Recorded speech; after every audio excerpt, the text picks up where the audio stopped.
चलिए दोस्तों, टुडे इस सेशन में आप सभी का स्वागत है। आज हम लोग त्रिकोणमिति के बारे में कुछ सूत्र, इंपॉर्टेंट सूत्र क्या करेंगे, लर्न करने की कोशिश करेंगे। जैसे समकोण त्रिभुज, देखो ट्रिग्नोमेट्री में हम लोग पढ़ेंगे समकोण त्रिभुज के बारे में। समकोण त्रिभुज क्या होता है? जिसका एक कोण 90 अंश का हो। एक कोण कितने अंश का हो? एक कोण 90 अंश का हो। एक कोण 90 अंश का होना चाहिए, ठीक है। ये हमारा होता है समकोण। समकोण में आपको पता है, त्रिभुज में पता है, तीन भुजाएं होती हैं, तीन कोण होते हैं और तीन ही क्या होते हैं, रेखाएं होती हैं, ठीक है। तीन भुजाएं होती हैं, रेखाएं जो भी आप बोलना चाहो। उनमें से अगर एक कोण 90 अंश का है तो वो कौन सा त्रिभुज कहलाएगा? समकोण त्रिभुज कहलाएगा, ठीक है। अब कर्ण क्या होता है, लंब क्या होता है, आधार क्या होता है?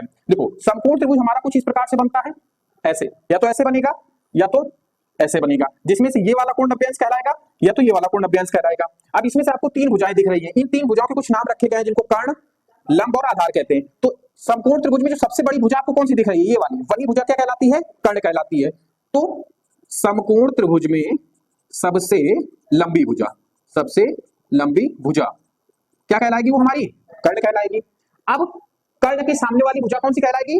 लंब कहलाएगी। तो इसके सामने कौन सी भुजा है? इसके सामने कौन सी भुजा है? तो ये वाली भुजा क्या कहलाएगी? लंब कहलाएगी। तो लंब की परिभाषा क्या हो जाएगी?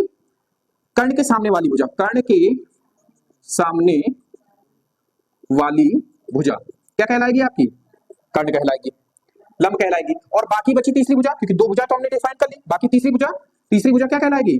तीसरी भुजा क्या कहलाएगी? आधार कहलाएगी, ठीक है। अब हम पढ़ेंगे पाइथागोरस थ्योरम क्या होती है। तो समकोण त्रिभुज में एक थ्योरम लगती है जिसको हम लोग पाइथागोरस थ्योरम पढ़ते हैं, कहते हैं। पाइथागोरस थ्योरम कहती क्या है कि यदि हम कर्ण का वर्ग, मतलब सबसे लंबी भुजा का वर्ग कर दें तो बाकी जो दो भुजाएं बचेंगी, लंब और आधार, इनके वर्ग के योग के बराबर होता है। तो क्या लिखेंगे? लंब का योग प्लस आधार का योग। ये क्या, ये कौन सी प्रमेय ये चीज बताती है? तो ये पाइथागोरस थ्योरम बताती है। अगर पाइथागोरस थ्योरम और डिटेल से पढ़ना हो तो मैंने अपने चैनल में उसको पूरा डिस्क्राइब किया है कि ये एक्चुअली में आता कहां से, कर्ण वर्ग बराबर लंब वर्ग प्लस आधार वर्ग, आप उसको विजिट कर सकते हैं। त्रिकोणमितीय अनुपात क्या होते हैं? तो त्रिकोणमितीय अनुपात टोटल 6 अनुपात होते हैं, जिनको नाम दिया गया है साइन, कॉस, टैन, कॉट, सेक, कॉसेक, जो मैंने यहाँ पे आपके लिखे हुए हैं। तो यही सारे क्या होते हैं? त्रिकोणमितीय अनुपात होते हैं। तो पहला कौन सा अनुपात होता है? साइन थीटा का। दूसरा हो जाता है हमारा कॉस थीटा का। अच्छा, साइन थीटा का जो अनुपात होता है वो क्या होता है? लंब बटे कर्ण। ये सूत्र है, इनको याद करना पड़ेगा आपको। कॉस थीटा क्या होता है? आधार बटे कर्ण, ठीक है। और इधर अगर मैं साइन कॉस टेन की बात करूं तो टेन क्या हो जाता है हमारा? तो टेन हो जाता है लंब बटे आधार। अब इसके बाद टेन के बाद आता है कॉसेक हमारा। कॉसेक थीटा क्या हो जाता है? तो कॉसेक थीटा हो जाता है कर्ण बटे लंब हो जाता है। अब फिर इसके बाद सेक थीटा आ जाता है। तो सेक थीटा हमारा क्या होता है? आधार, सॉरी, सेक होता है कर्ण बटे आधार। फिर इसके बाद अगर मैं बात करूं तो कॉट थीटा आ जाता है। तो कॉट थीटा क्या हो जाता है? कॉट थीटा हमारा हो जाता है आधार बटे लंब। तो ये 6 त्रिकोणमितीय अनुपात है। साइन थीटा का फॉर्मूला होता है लंब बटे कर्ण, मतलब कोई भुजा की माप दी हुई होगी, उसमें यदि लंब और कर्ण को हम क्या कर दें, आपस में डिवाइड कर दें, अनुपात में लिख दें, तो कौन सा फॉर्मूला कहलाएगा? उसका साइन थीटा का। उसी हिसाब से कॉस थीटा होता है आधार बटे कर्ण, टेन थीटा होता है लंब बटे आधार, कॉसेक थीटा होता है कर्ण बटे लंब, सेक थीटा होता है कर्ण बटे आधार, और कॉट थीटा होता है आधार बटे लंब। तो ये हो गया 6 त्रिकोणमितीय अनुपात। अब एक सारणी हम लोगों को पढ़नी है, और ये जो कोण बचते हैं इन्हीं को हम लोग थीटा कहते हैं। इसको क्या कहते हैं? थीटा। अगर यहाँ पे 0 अंश लिखा हुआ है, अगर यहाँ पे क्या लिखा हुआ है? 0 अंश लिखा हुआ है, तो कितना मान होगा? 30 लिखा है तो कितना मान होगा? 45 अंश लिखा है, 60 अंश लिखा है, 90 अंश। तो इनको एक सारणी होती है जो हम लोगों को लर्न करनी पड़ती है। जैसे अगर मैं थीटा की जगह 0 रखूंगा तो साइन 0 अंश का मान क्या हो जाएगा? तो साइन 0 अंश का मान क्या होगा? बताओ, किसी को पता है साइन 0 अंश का मान? साइन 0 अंश का मान मैं पूछ रहा हूं, साइन 0 अंश का मान, साइन 0 अंश का मान 0 हो जाएगा। क्या हो जाएगा? साइन 0 अंश का मान 0। साइन 30 अंश का मान 1/2 हो जाएगा। साइन 45 अंश का मान क्या हो जाएगा? 1/√2 हो जाएगा। साइन 60 अंश का मान हो जाएगा √3/2 हो जाएगा। और साइन 90 अंश का मान हो जाएगा 1। अब आपको कुछ नहीं करना है, आप अभी यहां से इधर की ओर चले हैं। अब कॉस थीटा में क्या होगा कि यहां से ऐसे चलना है, पहले यहां से 1 लिख दो यहाँ पे, फिर यहाँ पे क्या आ जाएगा? √3/2 आ जाएगा। ये बराबर में मिलेगा आके कि नहीं मिलेगा आके? फिर ये इधर चला जाएगा 1/2, ये आ जाएगा 0। मतलब कहने का समझ में आए कि साइन 0 अंश का मान 0, साइन 30 अंश का मान 1/2, साइन 45 अंश का मान 1/√2, साइन 60 अंश का मान √3/2, साइन 90 अंश का मान 1। उसी हिसाब से कॉस 0 अंश का मान 1, कॉस 30 अंश का मान √3/2, कॉस 45 अंश का मान 1/√2, कॉस 60 अंश का मान 1/2, और कॉस 90 अंश का मान क्या हो जाएगा? आपका 0 हो जाएगा। ठीक इसी प्रकार से अगर मैं tan 0 अंश की बात करूं तो ये tan 0 अंश का मान कितना हो जाएगा आपका? तो tan 0 अंश का मान हो जाएगा 0। फिर इसके बाद अगर मैं tan 30 अंश की मान की बात करूं तो क्या हो जाएगा? 1/√3। tan 45 अंश की बात करूं तो 1 हो जाएगा। tan 60 अंश की अगर मैं बात करूं तो √3 हो जाएगा। और tan 90 अंश की बात करूं तो ये इनफाइनाइट हो जाएगा। क्या यहां तक बात आपको समझ में आई? अब इसके बाद अगर मैं cos 0 अंश की बात करूं तो इनफाइनाइट हो जाएगा। cos 30 अंश की बात करूं तो 2 हो जाएगा। cos 45 अंश की बात करूं तो √2 हो जाएगा। cos 60 अंश की बात करूं तो 2/√3 हो जाएगा। और cosec 90 अंश की मैं बात करूं तो आपका क्या हो जाएगा 1 हो जाएगा, ठीक है। फिर इसके बाद sec अगर 0 अंश की बात करूं तो 1 हो जाएगा, sec अगर 30 अंश की बात करूं तो 2/√3 हो जाएगा। फिर अगर मैं sec 45 अंश की बात करूं तो √2 हो जाएगा, sec 60 अंश की बात करूं तो आपका 2 हो जाएगा, और sec 0 अंश की बात करूं तो इनफाइनाइट हो जाएगा, ठीक है। अब cot की मैं बात करता हूं तो cot 0 अंश का मान हो जाएगा इनफाइनाइट, cot 30 अंश का मान हो जाएगा √3, cot 45 अंश का मान हो जाएगा 1, cot 60 अंश का मान हो जाएगा 1/√3, और cot 90 अंश का मान हो जाएगा आपका 0। तो बात समझ में आई, ये सारणी आपको याद करनी है, कुछ फॉर्मूले ये याद करने हैं। ट्रिग्नोमेट्री में इतने ही नहीं है, अभी कुछ और फॉर्मूले बचे हुए हैं जिनको मैं नेक्स्ट स्लाइड में आपको रिवीजन करा दूंगा, ठीक है। तो इनको आप लर्न करते रहिए, बार बार अगर आप इसको देखेंगे तो आपको अच्छे से समझ में आ जाएगा। हेलो दोस्तों, कैसे हैं आप लोग? अच्छे तो है ना? ध्यान तो रखते हैं ना, आप अपना किसी और के भरोसे तो नहीं छोड़ा है आपने। चलिए, आज हम लोगों को क्या पढ़ना था? बहुपद। बहुपद की कल मैंने बहुत सारी बेसिक चीजें बताई थी, बहुपद क्या होते हैं, चर क्या होते हैं, अचर क्या होते हैं, बहुपद के प्रकार क्या होते हैं, वर्ग और क्यूब याद करने के लिए दिए थे, याद हो गए सब लोगों को? भूल गए? चलो कोई बात नहीं, कल याद कर लेना। एक बार रिवीजन करा दे क्या? क्विक रिवीजन हो जाए जल्दी से फटाफट। देखो, एक का वर्ग क्या होता है? 1, 2 का 4, 3 का 9, 4 का 16, 5 का 25, 6 का 36, 7 का 49, 8 का 64, 9 8 का 64, 9 का 81, 10 का 100, 11 का 121, 12 का 144, 13 का 169, 69 70, 13 का 169, 14 का 196, 15 का 225, 16 का 256, 16 का 256 हो गया, 17 का 279, 289, 17 का कितना हो गया? 289, ठीक है। 18 का हो गया 324, और 19 का क्या हो गया? 361, और 20 का कितना हो गया? 400। ये हम लोगों के वर्ग हो गए। अब हम लोग बात किसकी कर लेते हैं? क्यूब की। तो 1 का क्यूब क्या होता है? 1, 2 का क्यूब 8, 3 का क्यूब 27, 8 का क्यूब 64, 4 का क्यूब कितना हो जाएगा? 64, 4 चौको 16 चौको 64, 5 का क्यूब 125, 6 का क्यूब 216, 7 का क्यूब 343, 7 का क्यूब क्या होगा? 343, 8 का क्यूब 512, 9 का क्यूब 729, 10 का क्यूब 1000, ठीक है। तो इक्की रिवीजन हो गया हम लोगों का, और इनको जरूर याद कर लाना, ठीक है, कल याद कर लाना, ठीक है। चलो, अब हम लोगों को बात करना है बहुपद। बहुपद में हमने प्रकार बताए थे आपको, कौन कौन से प्रकार बताए थे? पद के आधार पे और घात के आधार पे। पद के आधार पे और घात के आधार पे। पद के आधार पे कितना होता है? एक पदी, दो पदी, तीन पदी और बहुपदी।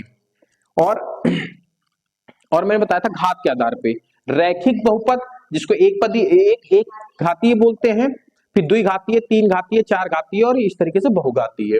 तो अब देखो, इसमें मैं डिफिनेशन लिखाने के मोड में नहीं हूं कि एक चर, जिस बहुपद में एक चर उसे एक बहुपद कहते, कहो तो मैं लिखा दो डिफिनेशन, जैसा बोलो तुम लोग। लिखा नहीं, पहले भी नहीं लिखवाए थे, पहले एग्जाम्पल से बता दिए थे हमने। चलो, एक पदीय बहुपद लिखो, एक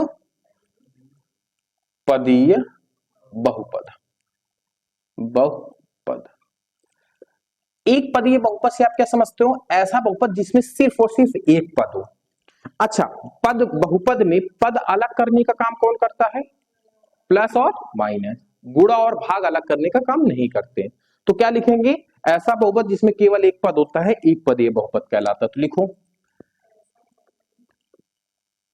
ऐसा बहुपद जिसमें केवल एक पद हो, एक पद हो, उसे एक पदीय बहुपद कहते हैं, बहुपद कहते। एग्जाम्पल देख लो, एग्जाम्पल कैसा होगा हम लोगों का? तो एग्जाम्पल हमारा होगा,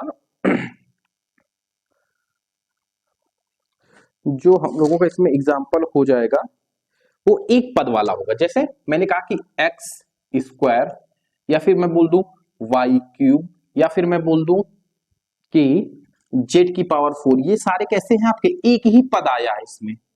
या फिर इसको 2z भी कह सकते हैं, 4y भी, 4y क्यूब। तो ये सारे कैसे हैं? क्योंकि इसमें अंक तो दो हैं, मतलब शब्द कितने हैं? दो हैं, लेकिन इसमें देखो बीच में क्या लगा हुआ है? गुणा।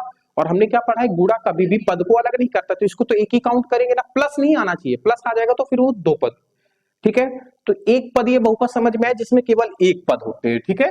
अब बात करते हैं द्विपदीय बहुपद। बहुपद, अच्छा दो पदीय बहुपद क्या होते हैं? ऐसे बहुपद जिसमें केवल दो पद हो। तो क्या लिखेंगे? ऐसा बहुपद जिसमें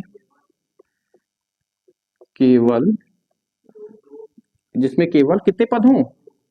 दो पद हों, उसे द्विपदीय बहुपद कहते हैं। समझ में आई बात? एग्जाम्पल के तौर पे हम लोग क्या लिखेंगे? एग्जाम्पल के हम लोग लिखेंगे जैसे x प्लस वाई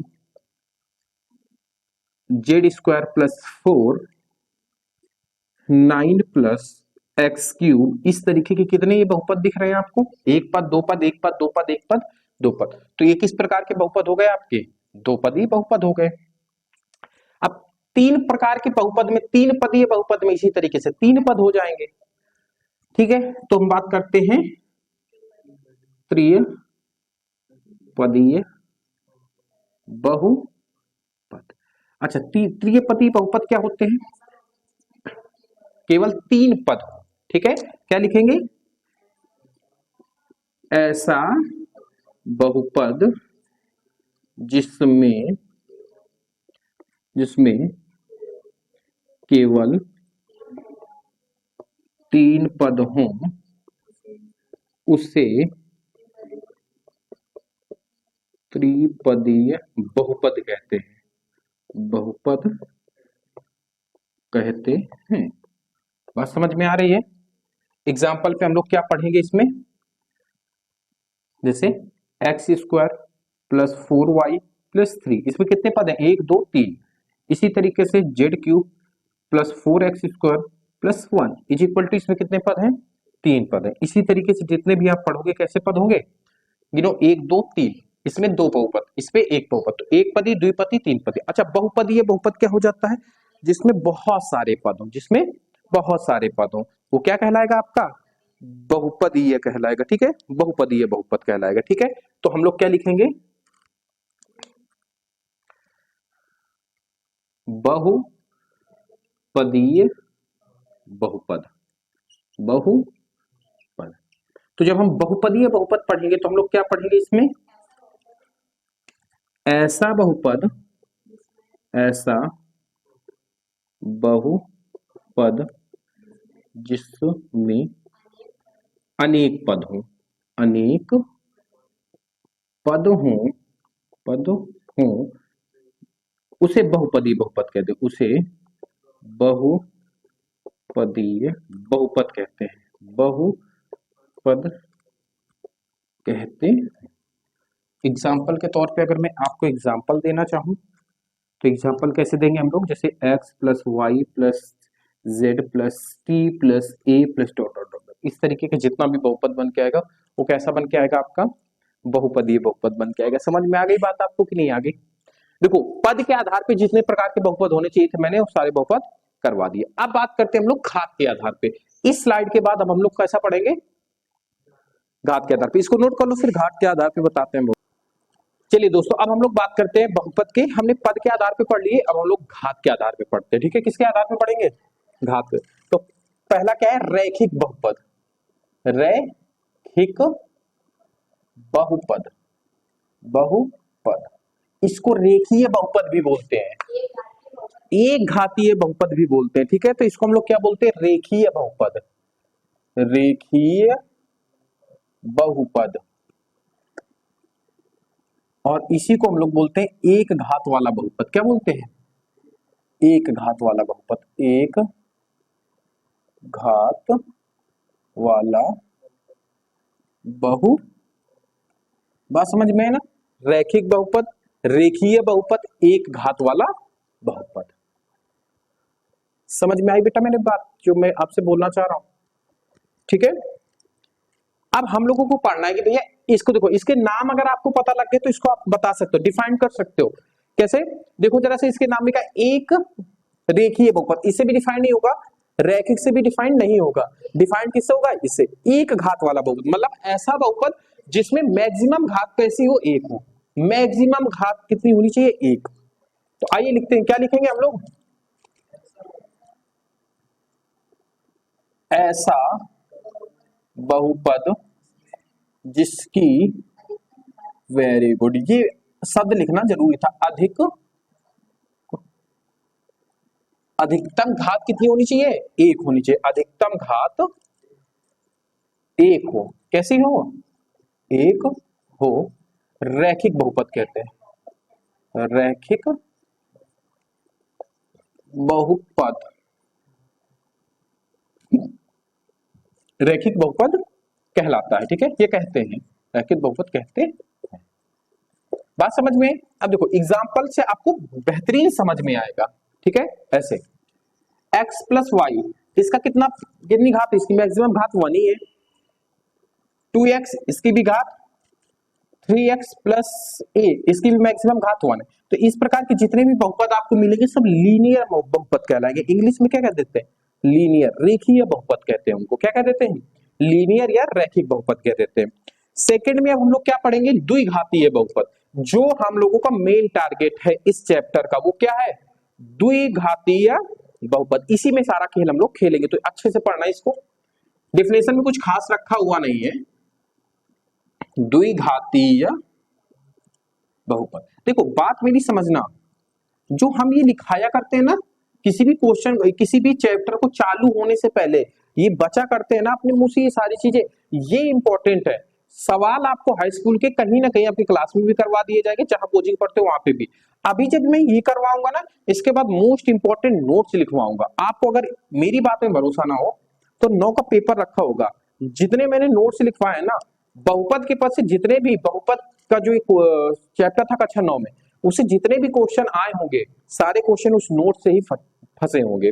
जैसे आपसे पूछा गया था बहुपद की घात, पूछा गया था ना ऐसे करके, कोई लिखा हुआ था ये, इसकी पूछा था बहुपद की घात कितनी है, तो कितनी है नोट्स में लिखवाए हैं, 0 होती है बहुपद की घात। ठीक है, क्या होती है? 0 होती है। सारी चीजें लिखवाए हुए हैं हम आपको। ठीक है, तो अब हम क्या पढ़ेंगे? द्विघातीय बहुपद। तो क्या लिखेंगे? द्विघात, या फिर ऐसे लिखेंगे, ऐसा बहुपद जिसकी अधिकतम अधिकतम घात कितनी हो? अधिकतम घात 2 हो। अधिकतम घात 2 हो, 2 हो।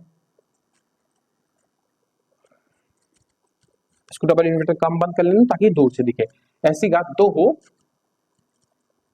2 हो, द्विघातीय बहुपद कहते हैं। ठीक है, उसे द्विघातीय बहुपद, द्विघातीय बहुपद कहते हैं। अच्छा, एग्जाम्पल में बहुत सारे एग्जाम्पल आपने पढ़े होंगे द्विघातीय बहुपद के, पढ़े कि नहीं पढ़े? ये वाले 2x² 2x² plus 4x plus 3, ये पढ़े हैं इस प्रकार के। 3x² plus 1 9z² plus 4z, इस प्रकार के बहुपद बहुत सारे पढ़े हुए हैं जिनकी मैक्सिमम घात कितनी है? 2 है। कैसे बहुपद कहलाते हैं?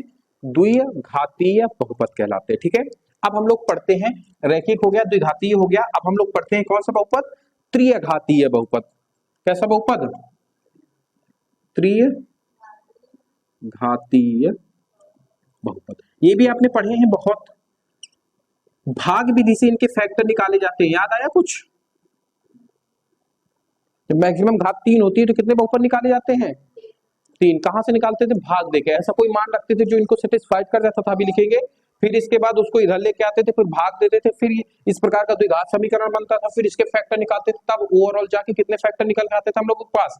3 फैक्टर निकल के आते थे। कितने फैक्टर निकल के आते थे? 3 फैक्टर निकल के आते थे। तो त्रिघातीय बहुपद, इसमें डिफिनेशन क्या लिखेंगे? ऐसा बहुपद, ऐसा बहुपद जिसकी अधिकतम अधिकतम घात कितनी हो, 3 हो, 3 हो, उसे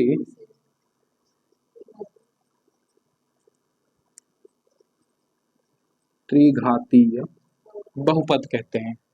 त्रिघातीय बहुपद कहते हैं, ठीक है, त्रिघातीय बहुपद कहते हैं। एग्जाम्पल देखते हैं हम लोग। इस प्रकार का पढ़ा होगा, x cube plus 2x square plus 4x plus 1, इस प्रकार का कुछ पढ़ा था आपने, ध्यान आया कुछ? या फिर ऐसे पढ़ा होगा 3x 4z क्यूब प्लस 1, इस प्रकार का पढ़ा होगा आपने। एक्स क्यूब प्लस 1 पढ़ा होगा, एक्स क्यूब माइनस 1 पढ़ा होगा। ये आपके क्या है, सर्व समीकरण है। क्या है ये? सर्व समीकरण है, ठीक है। बात समझ में आई? इसमें छोटी की मात्रा लगेगी, मैंने देखो गलत गलत लगा दिया हर जगह पे, बड़ी की मात्रा, ठीक है। बात समझ में आई? तो इसको क्या कह देते हैं हम लोग, त्रिघातीय बहुपद कह देते हैं, ठीक है। तो ऐसा बहुपद जिसकी अधिकतम घात कितनी हो, देखो यहाँ पे भी अधिकतम घात 3 3 3, हर जगह आपको 3 मिलेगी। द्विघात बहुपद में सबकी अधिकतम घात कितनी मिलेगी, 2।